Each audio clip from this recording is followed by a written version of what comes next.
लिन आउने रे हो, म छोड्न जाने होइन रे। अनि यसले भन्न खोजेको के पैसा लिने बेला चाहिँ के हो, डेलिभरी हुँदैन, पठाउ छैन, दुनियाँ दिवाना छैन। ल माथि आइज, माथि यहीँ रहेछ। ल आइज, माथि आइज, माथि आइज, प्रुफ दिन्छ। ल माथि आयो, किन पैसा नतिरेको?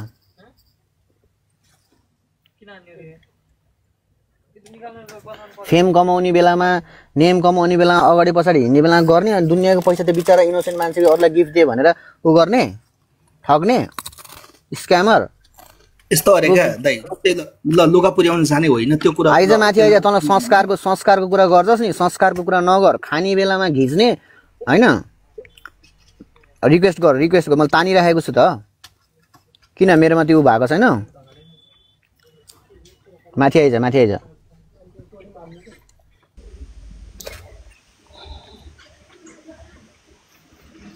पैसा तिर्नु पर्दैन 2-2 वर्षसम्म, अनि मान्छेले ड्रेस डेलिभर हुँदैन, आफै लिन आउँछ कोही मान्छे? हुँदैन। एउटा कुरा काइन्ड अफ इन्फर्मेसनमा टिकटकदेखि चलेको होइन, त्योभन्दा अगाडि मेरो धेरै पहिला काम थियो।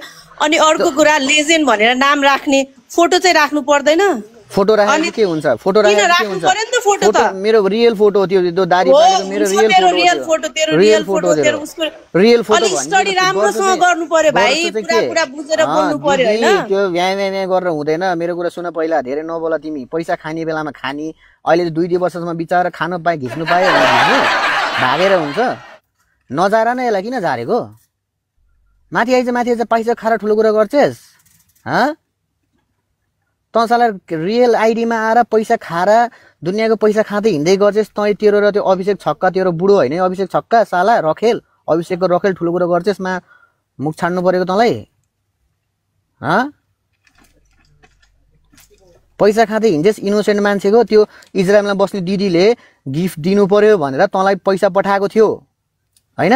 तँलाई पैसा पठाएको थियो, तैँले त्यो इनोसेन्ट दिदीको पैसा चाहिँ तैँले 2-2 वर्षसम्म चाहिँ किन खाएनस्? हिजो पो मलाई त त्यो एकदम मेसेज आयो र म त त्यो यस्तो भयो। अब भाइले माग्दा नि नदिने रे, केले थाहा छ? त्यो भाइले माग्दा पनि नदिने रे। यसले त के सोचेको रहेछ थाहा पाउँदैन बाहिर भने एक न एक दिन त आउँछ नि रियालिटी कुराहरू त। अर्को कुरा सुन्नु, अर्को कुरा के रहेछ भने उसले ल म लुगाइदिन्छु, लुगा रेडी छ भन्यो अरे, ठिक छ। अनि त्यो भएपछि उसको छोरीलाई ल मेरो छोरीको लागि दिनु त्यहाँनिर लुगा रेडी छ भने ल लुगाइदिनु भनेको अरे। त्यसो भन्दाखेरि पनि उसले के भन्छ, अलिकति के गर्न बाँकी छ भन्दै पुरै हल्लाको हल्लाइ क्या। अनि पैसा पनि सोमबार दिन्छु, बुधबार दिन्छु, आज लिमिट सिद्धियो अरे, अब मेरो आज लिमिट सिद्धिएको छ। अनि यता सुन न, ल यता सुन, लिमिट कसरी सकिन्छ? तिम्रो कुरा सुन, यता सुन, तिम्रो कुरा काटेँ मैले होइन? त्यो हिजोको दिनमा यसले के भने, त्यो खास कपडा त भाइबरलाई गिफ्ट आएको हो नि त, पैसा त आएको हो नि त होइन?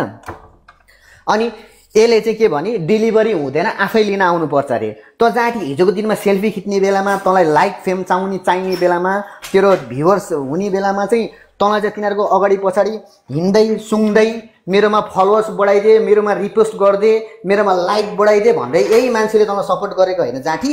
अहिले चाहिँ तैँले चाहिँ एउटा कपडा चाहिँ मेरोमा डेलिभर हुँदैन भन्दै ठुलो कुरा गरिबस्छस्? स्क्यामर, पैसा खान्छेस्, अझ रुन्छेस्?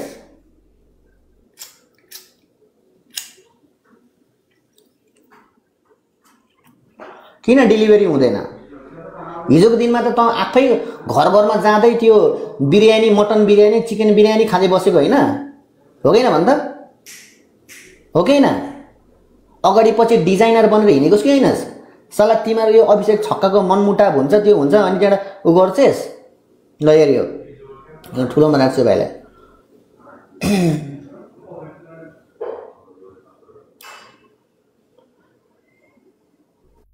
अहिले आएर चाहिँ के भन्दो रहेछ, यसले थाहा छ? मेरोमा कपडा बनाउने मान्छे लिन आउने हो, डेलिभर हुँदैन अरे। तँ चाहिँ कहाँको महारानी होस् र जामाला? तँलाई कसले चिनेको थियो पहिला? तँलाई कसले चिनेको थियो भन् त? तँलाई पहिला कसले चिनेको थियो? सुजनी भन्ने नाम कसैले चिनेको थियो? त्यही अगाडि पछाडि क्यामेरा तसाएर त्यो छक्काको पछाडि लागेर होइन? अनि यता भाइ त्यो भान्जा भन्दै हिँडेर त्यो गरेको होइन त्यसले? तैँले मलाई भिक्टमलाई पनि ल्याउँछु, जसले पैसा दिएको हो नि प्रुफ सहित ल्याउँछु। यत्तिकै त्यो कुरा गर्दैन मैले।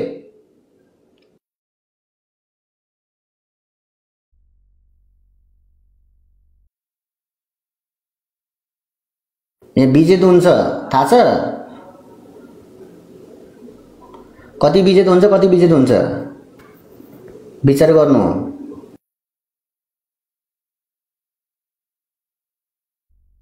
लाइभ खोलेर 50 जना मान्छे राखेर ठुलो कुरा गरी बस्दो रहेछ जामा लाउने ठुलो कुरा गरी बस्छस् मान्छेले कसैलाई गिफ्ट दे भनेर दिएको हाल्दिएको पैसा आफूले पचाउने त्यस्तो पैसा त तैँले कति कति खाएको होलास् ल भन त तैँले र यो अभिषेकले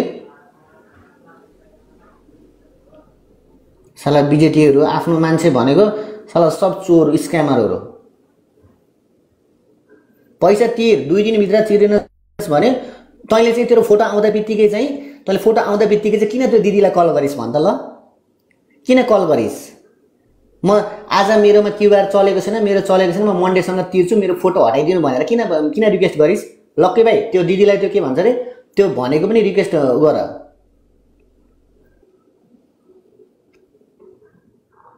जाठी अझ लाइभ खोलेर 50 जना 50-60 जना राखेर अझ संस्कारको कुरा गर्दो रहेछ घिच्ने बेला चाहिँ पैसा घिच्ने हैन संस्कारको कुरा गरेर हुन्छ ब्याज सहित चाहिन्छ पैसा ब्याज सहित तिरेनस् भने तेरो कस्तो बिजेत हुन्छ तेरो त्यो सुजनी डिजाइन हो कि के डिजाइन हो थाहा हुन्छ तेरोमा पहिला कस्तो आर्टिस्टहरू आउँथ्यो तैँले आर्टिस्ट त त्यो नेपालका कलाकारहरू नि डिजाइन गरेको होइन तर तँलाई चिनेको चाहिँ कहाँबाट चिनेको हो त त्यो 2 जनाको पछाडि हिँडेर चिनेको होइन तँलाई योलाई झारिदिन्छु ल पैसा तिर्छ त्यो भन ठुलो कुरा नगर्ला माथि किन झरेको अहिले आइज माथि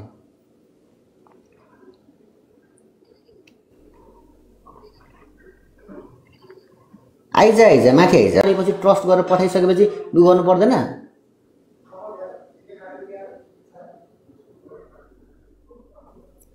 को यो लभली गर्ल भन्ने चाहिँ फेरि के भयो कति रिक्वेस्ट गरेको के भयो प्रुफ यो प्रुफ भन्छस् नि अझ प्रुफ आउँछ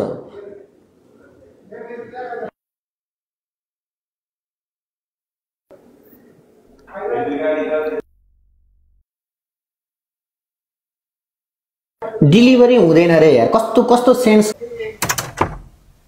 तँलाई प्रुफ चाहिएको छ लाइभ खोलेर रुँदो रहेछ 50 जना भ्युवर्स राखेर रुवाबासी गर्छस् कस्तो सेन्सलेस कुरा गरेको मान्छेले बुझ्दा कस्तो चाहिँ कुरा सुन्दा पनि के तँलाई गिफ्ट दे सरप्राइज दे भनेर पैसा हाल्दिएको त्यो दिदीले सरप्राइज दे भनेर गिफ्ट पैसा हाल्दिएको त्यो पैसा हाल्दिएको चाहिँ तैँले चाहिँ कपडा रेडी बनाएर कपडा बनाइस् कि के बनाइस् थाहा भएन तैँले खाइस् के गरिस् थाहा भएन अनि अहिले आएर तैँले कस्तो सेन्सलेस कुरा गरिस् भन्दाखेरि चाहिँ डेलिभरी हुँदैन आफै लिन आउनुपर्छ अरे हिजोको दिनमा तिनीहरूकै अगाडि पछाडि फोटो खिच्दै कन्डो हल्लाउँदै हिँडेको होइन हिँडेको कि होइन हिँडेको नि अहिले ठुलो कुरा गरेर हुन्छ लाइभ खोलेर रुवाबासी गरेर हुन्छ 2टा मात्र फोटो हालेको छ 2टा आइडी जम्मा 2टा फोटो मात्र हालेको छ कति गुच्छ मैले हाल्नु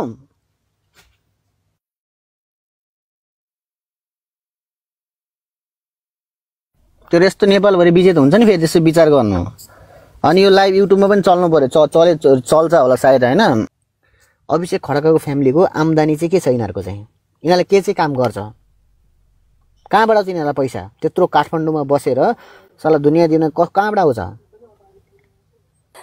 त्यही भान्साको कमाइ खाएको यिनीहरूले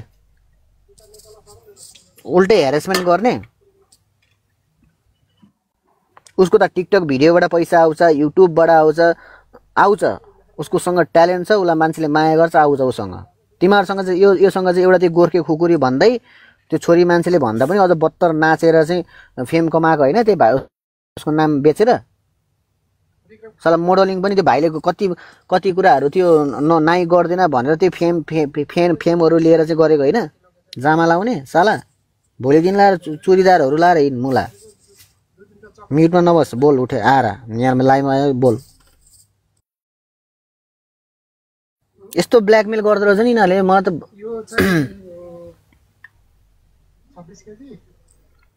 30 लाख रुपियाँ भाइ दुबईबाट आउँदा बित्तिकै सबै पैसा मागेको रहेछ कि यिनीहरूले जुन टाइममा चाहिँ त्यो भाइ दुबईबाट आएको थियो नि पहिला अस्ति नै त्यो टाइममा चाहिँ ए हजुरआमालाई अगाडि ल्याएर रुवाउन लगाएर पैसा मागेको रहेछ खातेले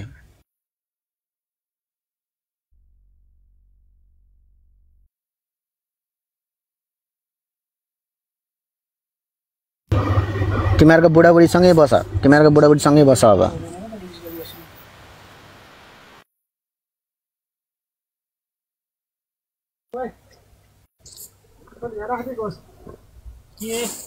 अझै लास्ट बजार लाइभमा आइरह्यो क्या लाइभमा आएर चाहिँ प्रुफ दिए अरे के दिए रे अझै क्या ल गल्ती भयो ल ठिक छ म ढिलो चाँडो भयो म पैसा दिन्छु भने त सकिहाल्थ्यो त कुरी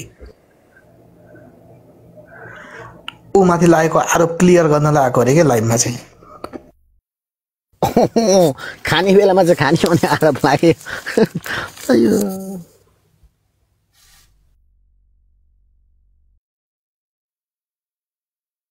खाने बेलामा चाहिँ पैसा मजाले खाने अनि के अरे आरोप लागेको क्लियर गर्न कसरी क्लियर गर नि त पैसा कहिले तिर्ने होइन हामीलाई यस्तो कुराहरूमा त्यो लागि पर्नु छैन कि हाम्रो पनि फ्री छैन हाम्रो पनि काम हुन्छ दुनियाँतिर पनि हुन्छ नरिवल टिप्नु जानुपर्छ भोलि बिहान फलाम टिप्न कटम भन्न जानुपर्छ हामी पनि होइन हो नि दाजु यार मेरो त भाँडा माझ्नुपर्छ भाँडाभित्रै पसेर माझ्नुपर्छ त्यत्रो भाँडा हुन्छ अनि हाम्रो त्यस्तो काम हुन्छ हामीले त्यस्तो टिना फलाम बिहान भोलि बिहान उठेर टिना फलाम किताब कापी भन्दै हिँड्नुपर्छ हामी चाहिँ